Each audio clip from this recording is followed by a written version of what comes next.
तर भारत चीन दरम्यान एक महत्वाची बैठक बीजिंगमध्ये पार पडली। चीनच्या वाढत्या कुरापती रोखण्यासाठी ही बैठक महत्वाची मानली जाते। 2017 नंतरच्या करारानंतरही चीन काही सुधारला नाही आणि त्यामुळेच राष्ट्रीय सुरक्षा सल्लागार अजित डोभाल आणि चीनचे परराष्ट्र मंत्री वांग यी यांच्यातील बैठकीतून नेमकं काय साध्य झालंय बघूयात एक ग्लोबल रिपोर्ट। चीन म्हणजे भारताचा सर्वाधिक उपद्रवी शेजारी।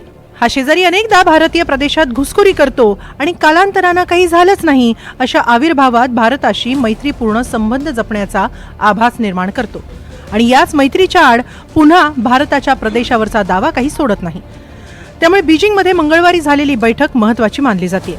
भारताचे राष्ट्रीय सुरक्षा सल्लागार अजित डोभाल आणि चीनचे परराष्ट्र मंत्री वांग यी यांच्यात सीमा समस्यांवर चर्चा करण्यासाठी आणि द्विपक्षीय संबंध पुन्हा सुधारण्यासाठी ही बैठक आयोजित करण्यात आली होती।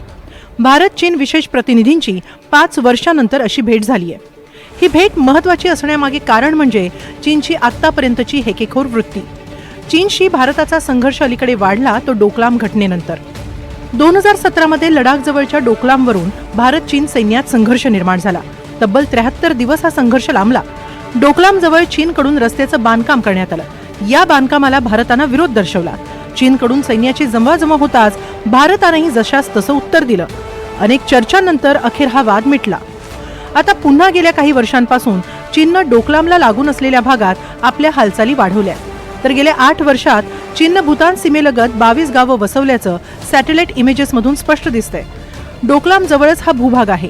यामुळे सिलिगुडी कॉरिडॉरच्या सुरक्षिततेला धोका निर्माण झालाय। भूतानच्या पश्चिम भागात डोकलाम जवळ चीनची 22 गावं वसवण्यात आली आहेत। 2020 नंतर 8 गावं वसवण्यात आली। या वसाहतींमुळे सिलिगुडी कॉरिडॉरची सुरक्षा धोक्यात आली आहे। या कॉरिडॉरमुळे ईशान्येकडील 7 राज्य भारताशी जोडलेली आहेत। सिलिगुडी कॉरिडॉरमध्ये भारत तिबेट भूतानच्या सीमा मिळतात।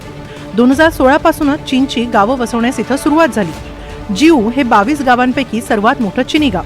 8 वर्षात या गावांत 2284 घरांची निर्मिती झाली। सुमारे 7000 नागरिकांचं वास्तव्य या गावांमध्ये आहे।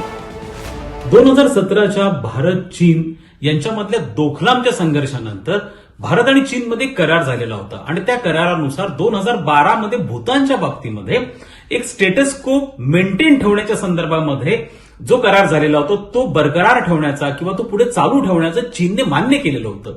अशा स्वरूपाचा करार झालेला असताना देखील चीनने भूतान आणि भारत यांच्या सीमेवरती सातत्याने साधन संपत्तीचा विकास चालू ठेवला आणि जो करार 2017च्या डोकलाम संघर्षानंतर झालेला होता त्याचा पूर्णपणे भंग केला आणि याच त्यांच्या धोरणाअंतर्गत त्यांनी भूतानच्या सीमेवरती जवळपास 20 पेक्षा जास्त गावं ही त्यांनी वसवलेली आहेत। सगळ्यात महत्वाचं म्हणजे या गावांचा उपयोग हा ज्या वेळेला भारताबरोबर चीनचा संघर्ष होईल त्यावेळेला फ्रंटलाईन त्यांच्या लष्कराचा फ्रंटलाईन सेंटर्स म्हणून या विलेजेसचा किंवा खेड्यांचा वापर हा चीनकडनं केला जाणार आहे।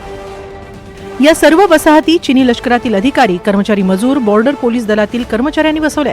ही सर्व गावं चीनच्या शहरांशी रस्ते मार्गाने जोडली गेलेली आहेत। भूतान मात्र या सर्व घडामोडींवर मूग गिळून गप्प आहे आणि म्हणूनच भारताची डोकेदुखी मोठी आहे। बीजिंगमधल्या डोभाल वांग यी यांच्या बैठकीत द्विपक्षीय सीमा संबंधित मुद्द्यांवरील ठरावाचं सकारात्मक मूल्यांकन करण्यात आलं।